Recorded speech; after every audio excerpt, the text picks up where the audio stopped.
بسم الله الرحمن الرحيم. الحمد لله رب العالمين، والصلاة والسلام على رسوله الكريم، أما بعد. أعوذ بالله من الشيطان الرجيم. بسم الله الرحمن الرحيم. يا أيها الذين آمنوا اتقوا الله ولتنظر نفس ما قدمت لغد واتقوا الله إن الله خبير بما تعملون. وعن ابن عباس رضي الله تعالى عنهما قال قال رسول الله صلى الله عليه وسلم لرجل وهو يعظه: اغتنم خمسا قبل خمس، شبابك قبل هرمك، وصحتك قبل سقمك، وغناك قبل فقرك، وفراغك قبل شغلك، وحياتك قبل موتك. صدق الله العظيم وصدق رسوله النبي الكريم. معزز بزرگان دین، نوجوان دوستوں، اللہ رب العزت کا احسان اور فضل ہے کہ اللہ تعالی نے اپنے اس بابرکت عظیم الشان گھر میں آنے کی توفیق مرحمت فرمائی.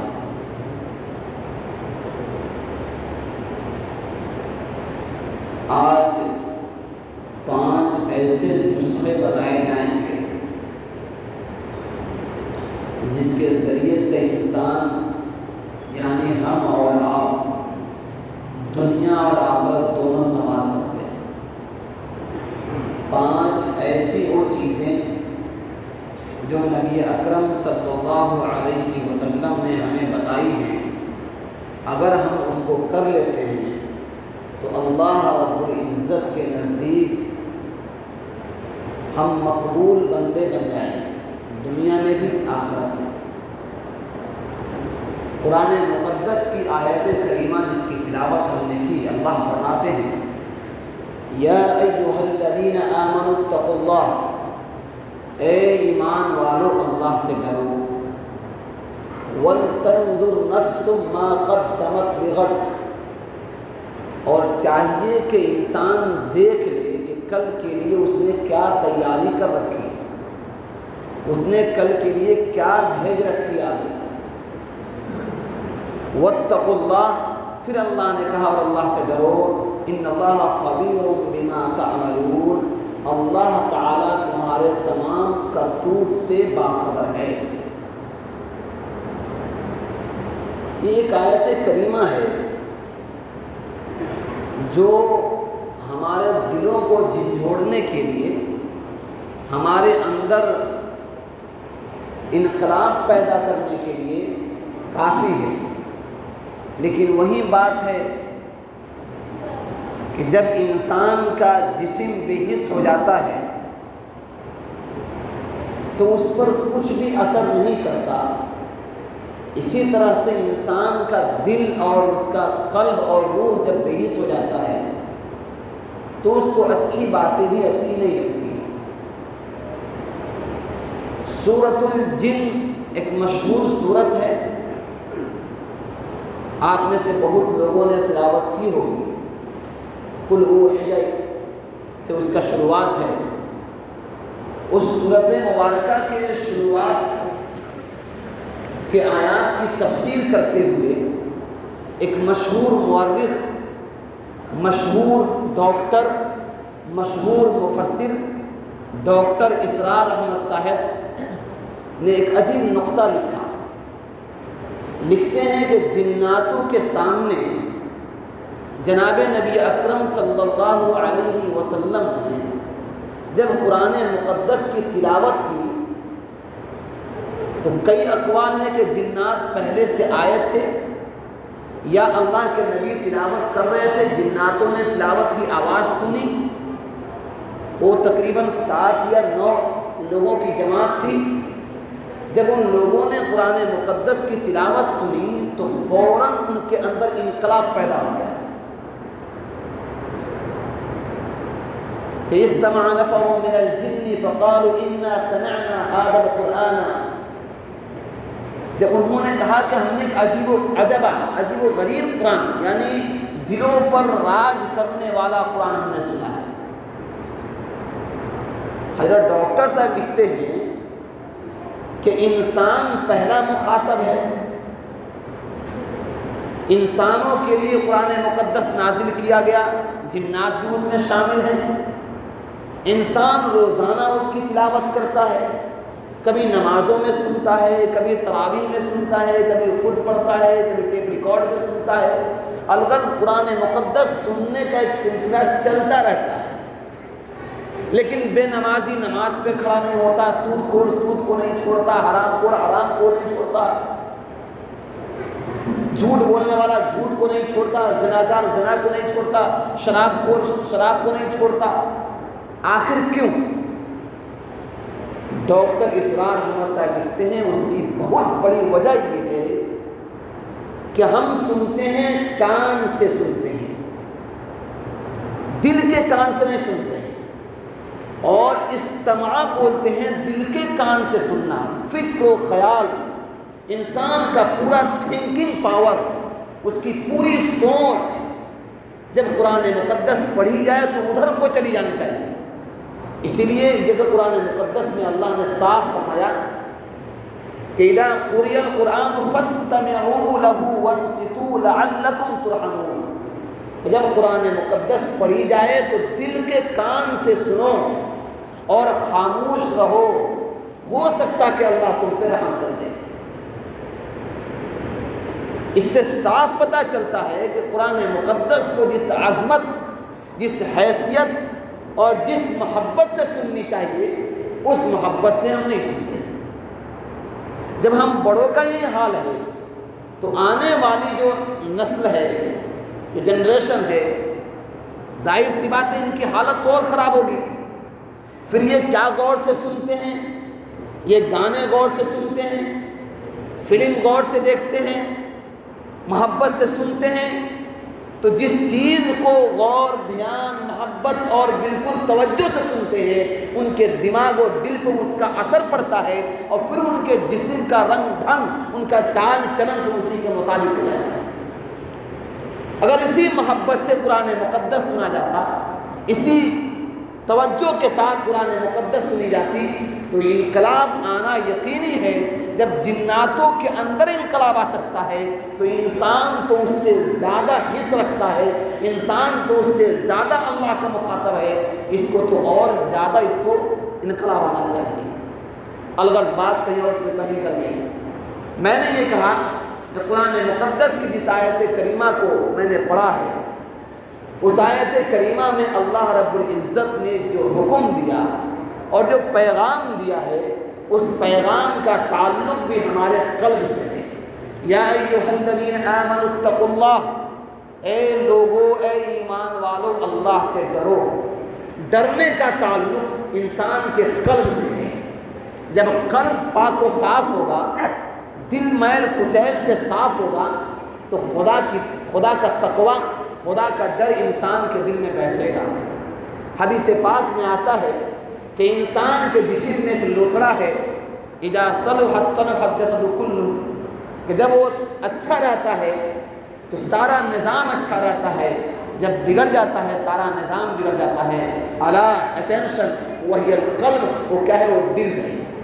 تو دل جو ہے یہ انسان کے اعمال، اچھے اعمال سے بنتا ہے، برے اعمال سے بگڑ جاتا ہے۔ الغرض قرآن مقدس میں اللہ نے 2 مرتبہ اتقوا اللہ کہا کہ اللہ سے ڈرو، وَلْتَنْظُرْ نَفْسٌ مَا قَدَّمَتْ لِغَدٍ، اور انسان کو سوچنا چاہیے، غور کرنا چاہیے کہ اس نے کل کے لیے کیا بھیج رکھا ہے۔ کل کا مطلب آخرت کے لیے، دنیا میں جو بنا سو بنا، آخرت کے لیے اس نے کیا بھیج رکھا ہے۔ ایک مسافر 10 دن کی سفر پہ نکلتا ہے۔ ابھی ماشاءاللہ ہمارے ہاں اجتماع ہوا، جوڑ کا جو نظام چلا، تقریباً 22-23 جماعتیں نکلی، تو اس جماعت میں ایک بات بار بار آتی تھی، جتنی نفر آ رہی ہے ان سے ایک سوال، کامن سوال ہوتا تھا، کتنے دنوں کی جماعت ہے، کتنے ساتھی ہیں، کتنے پیسے کی جماعت ہے، کتنے خرچ کی جماعت ہے۔ بھائی اللہ کے راستے میں نکلنا ہے، پھر خرچ کا سوال کیا ہے؟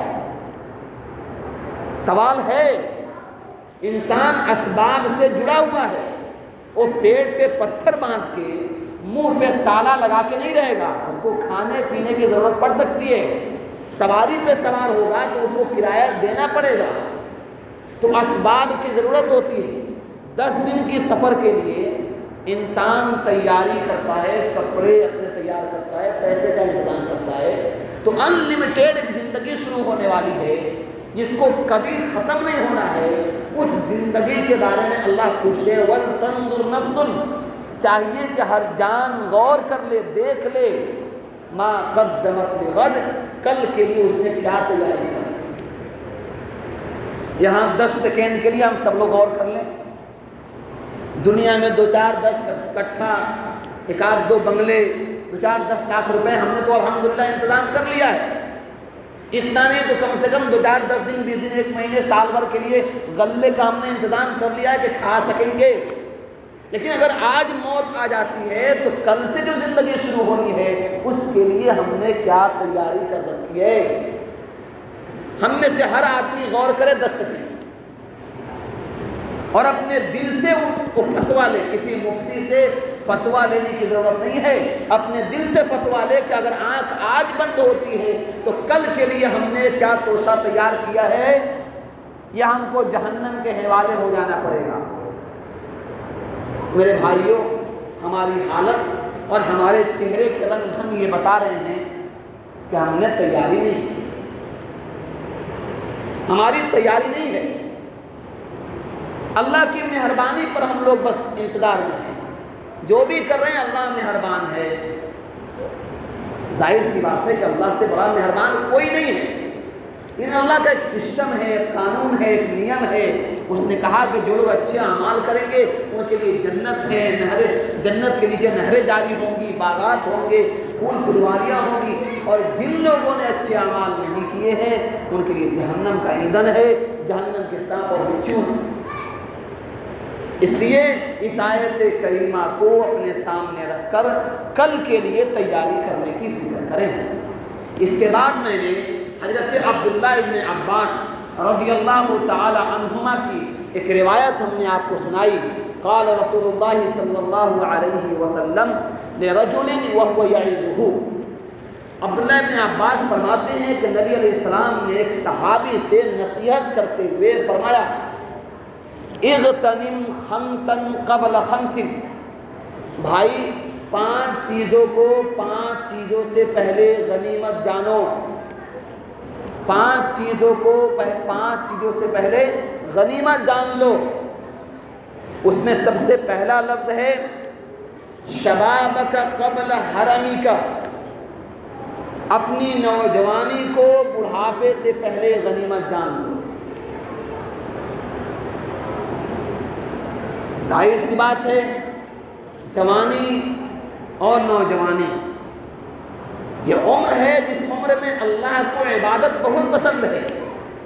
ہر بوڑھا مسجد کا کونا پکڑ لیتا ہے، اب تو اس کے گھر میں کوئی سننے والا نہیں ہے، بیچارہ مجبور ہے، کرے تو کیا کرے، چلو بیٹھ جاتے ہیں مسجد۔ ایسے وقت کی عبادت اللہ کو بہت زیادہ پسند نہیں ہے۔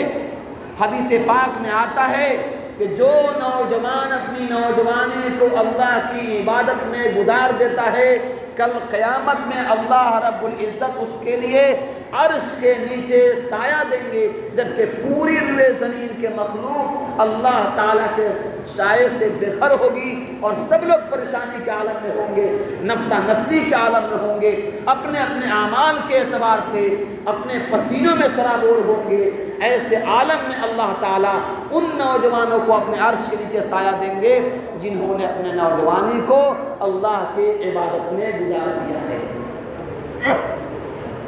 اور نوجوانی اور جوانی یہ اللہ رب العزت کو بھی پسند ہے، اور ظاہر سی بات ہے کہ جس مکان کا پیلڑ پرانا ہو جاتا ہے، جب اس کی دیوار توڑی جاتی ہے تو اس پیلڑ کو باقی نہیں رکھا جاتا ہے، کیونکہ نئی جو بلڈنگ تعمیر ہوتی ہے اس بلڈنگ کا بوجھ وہ پیلر نہیں اٹھا پائے گا۔ تو کسی بھی قوم کی نئی تعمیر ہوتی ہے، کسی بھی قوم کو نئے طور پہ اٹھانا ہوتا ہے تو پرانے پیلڑوں پہ اس کی بنیاد نہیں رکھ سکتے ہیں، نئی پیلڑوں کی ضرورت پڑتی ہے، اور یہ نوجوان نئی پیلڑ ہیں، نئے کھمبے ہیں، ان پر پوری امت کا بوجھ رکھا جائے گا۔ علامہ اقبال کا وہ شعر میں اکثر کہا کرتا ہوں، نہیں تیرا نشیبن قصر سلطانی کے گنبد پر، تو شاہی ہے بسیرا کر پہاڑوں کی چٹانوں میں، عقابی روح جب بیدار ہوتی ہے جوانوں میں، نظر آتی ہے ان کو اپنی منزل آسمانوں میں۔ ابھی تو نوجوانوں کی منزل موبائلوں میں نظر آ رہی ہے، عقابی روح جب بیدار ہوتی ہے جوانوں میں، نظر آتی ہے ان کو اپنی منزل موبائلوں میں۔ اب کہنا چاہیے پرواز ہی ختم ہو گیا۔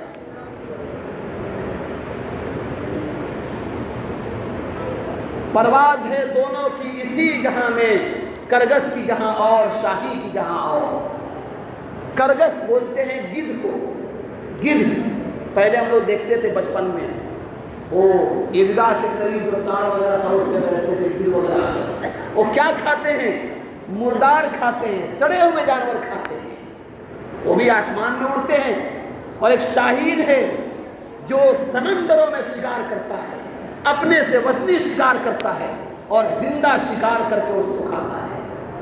تو شاعر نے کہا کہ پرواز ہے دونوں کی اسی جہاں میں، شاہی کی جہاں اور کرگس کی جہاں اور۔ تو شاہین بننا ہے، کرگس نہیں بننا ہے، گدھ بننے سے کام نہیں چلنا ہے، مرداروں پہ گرنے سے یہ دنیا مردار ہے، جی فتن کہا گیا دنیا کو، یہ دنیا بدبودار ہے، اس پہ نہیں گرنا ہے۔ ہماری پرواز آخرت ہے، آخرت کو سامنے رکھ کے ہمیں شاہین بننا ہے۔ الغرض نوجوانی کی عبادت اللہ کو خود پسند ہے، اللہ تعالیٰ بے پناہ پسند کرتے ہیں۔ نوجوان نمازوں پہ قائم ہو جائیں، نمازوں کو قائم کریں، مسجدوں کو آباد کریں۔ الحمدللہ کل میں آیا تو عصر کی نماز، ظہر کی نماز، مغرب میں دیکھا میں ماشاءاللہ 3.5 صف لوگ پہنچ جا رہے ہیں، کافی تعداد بڑی ہے۔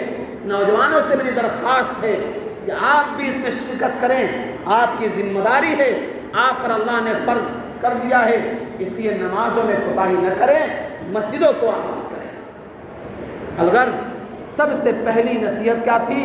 اغتنم خمسا قبل خمسن میں پہلی نصیحت ہے شبابک قبل حرمک، نوجوانی کو بڑھاپے سے پہلے غنیمت جان لو۔ جب بوڑھے ہو جاؤ گے بہت کچھ چاہ کر بھی نہیں کر پاؤ گے، سجدہ کرنا چاہو گے اللہ اس سے بھی محروم کر دے گا، کرسیوں پہ چلے آؤ گے، بیٹھ کے نماز پڑھو گے مجبور ہو جاؤ گے، گھٹنے نہیں مڑیں گے، بہت سی شکایتیں آ جائیں گی، افسوس کرو گے کہ کاش ایک سجدہ میں اپنے رب کے سامنے زمین پر کر لیتا، میں اپنی جبین اللہ کے سامنے پیش کرتا، میں اپنے سر کو اللہ کے دربار میں جھکاتا، لیکن نہیں جھکا پائیں گے۔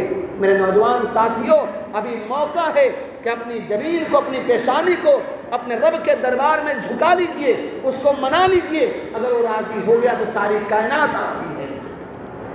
اس کے بعد دوسری نصیحت فرمائی ان صحابی کو اللہ کے نبی نے، وَصِحَّتَكَ قَبْلَ سَقْمِكَ، تندرستی کو بیماری سے پہلے غنیمت جان لو۔ انسان جب تک تندرست ہے بہت کچھ کر سکتا ہے، وہ عبادت زیادہ کر سکتا ہے، تلاوت زیادہ کر سکتا ہے، غریبوں کو، بیواؤں کو اور بہت لوگوں کو مدد پہنچا سکتا ہے۔ انسان جب بیمار پڑ جاتا ہے تو خود دوسرے کا محتاج ہو جاتا ہے۔ اللہ کے نبی نے کہا کہ اپنی صحت کو بیماری سے پہلے غنیمت جانو۔ تیسری نصیحت فرمائی وَغِنَاكَ قَبْلَ فَقْرِكَ، اپنی مالداری کو تنگ دستی سے پہلے غنیمت جانو۔ یہ دولت، یہ پیسے، یہ مال و جائیداد ٹکاؤ نہیں ہے، یہ چائنا کا مال ہے، اس کا کب اس کا وارنٹی اور گارنٹی ختم ہو جائے کچھ پتہ نہیں ہے۔ قرآن مقدس میں اللہ صاف لفظوں میں فرماتے ہیں وَتِلْكَ الْأَيَّامُ نُدَاوِلُهَا بَيْنَ النَّاسِ، کہ میں زمانے کو یوں ہی الٹ پھیر کرتا رہتا ہوں لوگوں کے درمیان۔ کل جو تخت نشی تھے آج بوریوں پہ ہیں، جو کل بوریوں پہ تھے آج تخت نشی ہیں۔ جو کل بلڈنگوں میں تھے آج جھوپڑی میں ہیں، کل جو جھوپڑیوں میں تھے آج بلڈنگوں میں ہیں۔ کون جانتا تھا کہ شیخ حسینہ بنگلہ دیش پہ راج کرنے والی چند لمحوں میں شام کو تخت نشی ہے اور صبح کو بے گھر ہو جائے گی، اپنے پناہ کے لیے بھاگتی پھرے گی، اپنے پناہ کو ڈھونڈتی پھرے گی، اسے کوئی پناہ ملے گا نہیں۔ کئی ملکوں کو اس نے ویزا اپلائی کے لیے ڈالا، ملکوں نے منع کر دیا۔ یہ میرے اللہ کا نظام ہے۔ اللہ بتاتے ہیں تخت میں دیتا ہوں اور تخت میں چھینتا ہوں، دولت میں دیتا ہوں، دولت میں چھینتا ہوں۔ اپنے اسی بستی میں دیکھ لیجئے، جو لوگ 1500 پہ مزدوری کرتے تھے، آج وہ 15 لوگوں کو 50-50 ہزار مزدوری دے کر کام کرانے کے لائق بن چکے ہیں۔ اور جو لوگ لائق بنے تھے، اللہ ان کو بھی پھر اٹھا کے پٹکا ہے اور روڈ پر آ گئے ہیں۔ میرے بھائیوں، اس بات کو ذہن میں بٹھا لیجئے، یہ دولت باقی رہنے والی چیز نہیں ہے، کسی ایک کی جاگیر نہیں ہے۔ اللہ نے قرآن مقدس میں قیامت تک کے لیے اعلان کر دیا، وَتِلْكَ الْأَيَّامُ نُدَاوِلُهَا بَيْنَ النَّاسِ، میں زمانے کو یہی الٹ پھیر کرتا رہتا ہوں۔ آج آپ کی ہے، کل ہماری ہوگی، کل میری ہوگی، پھر کسی اور کی ہو جائے گی، یہ کسی ایک گھر کی نہیں ہے۔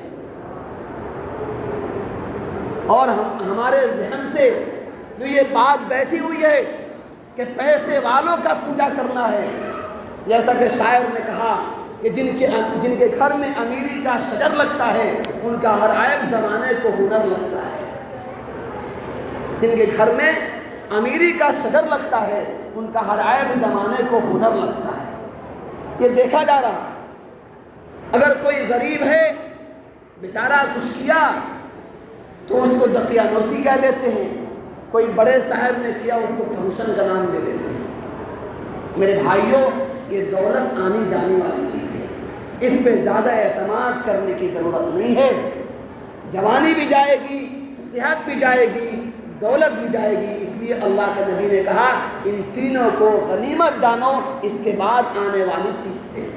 چوتھی چیز نصیحت فرمائی، وَفَرَاغَكَ قَبْلَ شُغْلِكَ، اپنے خالی اوقات کو مشغول ہونے سے پہلے غنیمت جانو۔ آج مان لیجئے سنڈے ہے، فرائیڈے ہے، کچھ لوگوں کی چھٹی ہے، تو چھٹی ہے تو اس کو اللہ کے بندوں کی خدمت کرنے میں، اللہ کو راضی کرنے میں، درود شریف پڑھنے میں، تلاوت کرنے میں، نیک اعمال کرنے میں اس کو لگا لو، کیونکہ کل کا جن دن شروع ہوگا ہو سکتا ہے تم مشغول ہو جاؤ گے۔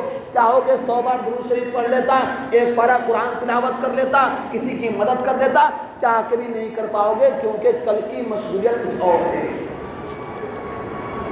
پانچویں نصیحت جو دل کو جھنجھوڑ دینے والی نصیحت ہے، وہ ہے حیاتک قبل موتک، اپنی زندگی کو غنیمت جان لو موت سے پہلے۔ یہ ایک حقیقت ہے جس سے انکار نہیں کر سکتے ہیں، مرنا سب کو ہے، کل نفس ذائقۃ الموت، ہر ذی روح کو یہاں سے جانا ہے۔ جانے سے پہلے اپنی زندگی کو غنیمت جان کر آخرت میں شروع ہونے والی زندگی کے لیے تیاری کر لیں، جیسا کہ قرآن مقدس کی آیت پڑھ کر کہہ دیا گیا، وَلْتَنظُرْ نَفْسٌ مَا قَدَّمَتْ لِغَدٍ، کل کے لیے جو تیاری کرنی ہے وہ زندگی میں تیاری کرنی ہوگی، موت کے بعد تیاری نہیں کر سکتے ہیں۔ ایک حدیث سنا کے بعد ختم کرتا ہوں۔ اللہ کے نبی نے ارشاد فرمایا کہ اذا مات الانسان انقطع عنہ عملہ، انسان جب مر جاتا ہے اس کے اعمال بند ہو جاتے ہیں۔ اب نہ وہ نماز پڑھ سکتا ہے، نہ روزہ رکھ سکتا ہے، نہ زکوٰۃ خیرات دے سکتا ہے، نہ صدقات کر سکتا ہے، نہ حج کر سکتا ہے، کوئی عبادت نہیں کر سکتا، دروازہ بند۔ اذا مات الانسان انقطع عنہ عملہ، انسان جب مرتا ہے اس کے اعمال کے دروازے بند ہو جاتے ہیں، الا ثلاث، مگر 3 اعمال چلتے رہتے ہیں، کم سے کم اسی کو کر لیجئے۔ اس میں سے ایک ہے کہ ولد صالح یدعو لہ، اپنی اولاد کو نیک بنا دیجئے۔ اگر آپ سے کچھ نہیں ہوا تو اولاد کو نیک بنا دیجئے تاکہ وہ دعا کرے مرنے کے بعد، تو اس کا ثواب آپ کو ملتا رہے۔ اور سوال یہ ہے کہ ہم اگر 5 وقت کے نمازی تھے تو سوچتے ہیں 5 وقت کی نماز پڑھنے میں 1 گھنٹہ برباد ہوتے تھے، اپنے بیٹے کو بھی نمازی بنا دیں گے تو اور وقت ضائع ہوگا. اس کو پیسہ کمانے کا مشین بنا دو اور اس سے کہو بیٹا نماز پڑھو، ٹائم نہیں ہے، بہت بزی ہے. یہ حالت ہو گئی ہماری، کیا نماز سکھائیں گے اس کو. دوسرا کہا صدقۃ جاریۃ، کچھ ایسا کام کر جائیے کہ مرنے کے بعد ثواب ملتا رہے. کوئی مدرسہ بنوا دیا، کوئی ہینڈ پائپ لگوا دیا، کوئی کنواں کھدوا دیا، کوئی مسجد تعمیر کروا دی، کوئی صدقہ جاریہ کر دیجئے. یا کسی بچے کو پڑھا کر عالم بنا دیا، یا کسی بچے کو خرچ دے کر حافظ قرآن بنا دیا. اس بچے نے جب تک پڑھایا، جب تک پڑھا، اس نے جس کو پڑھایا، اس نے جس کو پڑھایا، سب کا سلام آپ کو ملتا رہے گا. یہ بھی کر سکتے ہیں. اور ایک چیز ہے، وہ ہے او علم ينتفع به، یا ایسا علم چھوڑ جائیے جس سے لوگ فائدہ اٹھائیں.